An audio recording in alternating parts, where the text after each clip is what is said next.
किसी भी व्यक्ति के मरने के बाद उसका आत्मा कुछ दिनों तक इस दुनिया में भटकता रहता है। उसके बाद अगर उसका मृत्यु चक्र पूरा हो गया होता है तो उसको मुक्ति मिल जाता है, नहीं तो उसका आत्मा इस दुनिया में भटकता रहता है जब तक उसका मृत्यु चक्र पूरा ना हो जाए। तो आज की कहानी इसी के ऊपर आधारित है और ये कहानी मुझे भेजी है हमारे एक सब्सक्राइबर राजीव ने। और ये घटना जब राजीव के साथ घटा तो वो 1 हफ्ते तक हॉस्पिटल में एडमिट था। तो मैं आगे की कहानी राजीव के पॉइंट ऑफ व्यू से सुनाने वाला हूँ, जिसे सुनने में आपको भी थोड़ा अच्छा लगे। मेरा नाम है राजीव और मैं एक छोटे से गांव में रहता हूँ। और हमारा एक छोटा सा खेत है जिसमें हम खेती करके कुछ अनाज उगाते हैं और उसे बेचकर जितना भी पैसा होता है उसे हमारा घर चलता है। लेकिन छोटा जमीन होने की वजह से हम लोग ज़्यादा खेती नहीं कर पाते थे, जिससे घर चलने में थोड़ा मुश्किल हो रहा था। मेरा भी कॉलेज का पढ़ाई ख़त्म हो चुका था, तो मैंने सोचा कि शहर जाकर कोई अच्छा सा काम करता हूँ और कुछ पैसे घर में भी भेज दूंगा, जिससे हमारा परिवार को ज़्यादा दिक्कत ना हो। उसके बाद मैं निकल पड़ा शहर जाने के लिए। और शहर जाते समय मुझे एक अजीब सा खुशी महसूस हो रहा था, क्योंकि मैं भी सोच रहा था कि मैं 1 साल में काम करके पूरा लखपति बन जाऊंगा।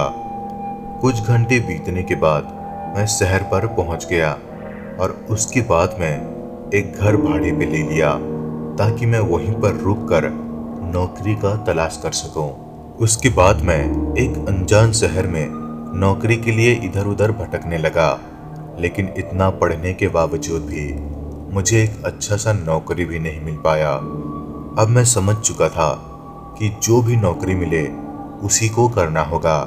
और बहुत कोशिश करने के बाद मुझे आखिर में एक स्कूल में सिक्योरिटी का काम मिल गया और मैंने तुरंत ही इस काम को ज्वाइन कर लिया। मुझे सुबह 7 बजे से लेकर 2 बजे तक स्कूल के गेट के सामने खड़ा होना पड़ता था और कौन बाहरी लोग स्कूल के अंदर आना जाना कर रहे हैं उसे भी मुझे लिखना पड़ता था। थोड़ा अच्छा पैसा मिल रहा था, इसलिए मैंने इस काम को छोड़ा ही नहीं। क्वालिफिकेशन के हिसाब से तो नौकरी तो नहीं मिला, तो यही काम ही ठीक था मेरे लिए। और ऐसे करके कुछ महीने बीतने लगे। जब भी मुझे पैसा मिलता था तो मैं कुछ पैसे घर में भी भेज देता था। रोज घर वाले कॉल करके मेरा हाल चाल पूछते थे और ये भी कहते थे कि अगर तुमको वहाँ पर अच्छा नहीं लग रहा तो गांव पर आ जाओ, यहीं पर खेती करके घर चला लेंगे। और ये बात सुनकर मैं कहता था, काम तो बहुत अच्छा मिला है, तो इस काम को छोड़ कैसे सकता हूँ, और इस काम में मुझे बहुत अच्छा भी लगता है। ये बात सुनकर मेरे घर वाले हामी भर के कॉल को काट देते थे। कुछ दिन बीतने के बाद स्कूल के बच्चों का एग्ज़ाम टाइम आ गया और इसलिए मुझे नाइट शिफ्ट मिला ताकि रात के समय एग्ज़ाम पेपर चोरी ना हो जाए। उसके बाद मैं रात के करीब 9 बजे नाइट शिफ्ट ज्वाइन किया और स्कूल के चारों तरफ घूमने लगा। स्कूल के चारों तरफ 1-2 लाइट्स ही लगी थी, इसलिए स्कूल के चारों तरफ बहुत ज़्यादा अंधेरा दिख रहा था और स्कूल देखने में भी बहुत ज़्यादा डरावना दिख रहा था, जिसे मुझे भी थोड़ा थोड़ा डर लगने लगा था। कुछ देर बीतने के बाद मैं भी जाकर थोड़ा सोने की कोशिश करने लगा और एक जगह पर सो गया। लेकिन रात के ठीक 2:30 बजे के आसपास मेरा आँख एक आवाज़ से अचानक से खुला। उसके बाद मैंने ये नोटिस किया कि एक क्लासरूम के अंदर से बहुत जोर जोर से आवाज़ें आ रहे थे। उसके बाद मैं डरे सहमे उस क्लासरूम की तरफ बढ़ने लगा। उस आवाज़ से ऐसा लग रहा था कि कोई लेडी टीचर क्लासरूम के अंदर बच्चों को पढ़ा रही है। उसके बाद मैं जैसे ही उस क्लासरूम के अंदर एंटर किया तो क्लासरूम के अंदर कोई भी नहीं था। इससे मैं काफ़ी ज़्यादा डर गया था। उसके बाद मैं जैसे ही उस क्लासरूम के बाहर जाने लगा तो पीछे से पंखा चलने का आवाज़ सुनाई दिया।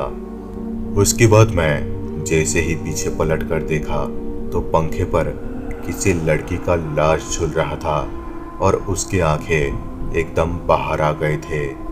ये नज़ारा देखकर मैं डर के मारे वहीं पर ही बेहोश हो गया और अगले दिन जब मेरा आंख खुला तो मैं एक हॉस्पिटल में एडमिट था और मेरा तबीयत इतना ज़्यादा ख़राब था कि मुझे हॉस्पिटल पर 1 हफ्ते तक एडमिट किया गया। लेकिन मेरे आंखों के सामने बस उसी लेडी का चेहरा बार बार आ रहा था।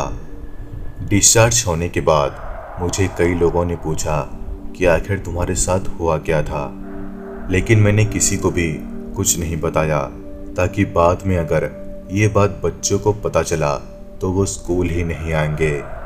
लेकिन कुछ लोगों से पूछताछ करने के बाद मुझे ये पता चला कि एक टीचर ने स्कूल के अंदर ही अपने आप को फांसी लगाकर मार दिया था और तब से उसकी आत्मा स्कूल में भटकती रहती है। और ये बात सारे स्कूल टीचर को भी पता है, लेकिन कोई भी किसी को नहीं पता था। और ये था मेरे लाइफ का सबसे डरावना अनुभव। तो दोस्तों ये स्टोरी आपको कैसा लगा नीचे कमेंट करके जरूर बताना। दोस्तों अगर वीडियो अच्छा लगा हो तो वीडियो को लाइक करें, शेयर करें और इस चैनल को सब्सक्राइब करना बिल्कुल भी ना भूलें। तो दोस्तों मिलते हैं अगले वीडियो में, तब तक के लिए धन्यवाद।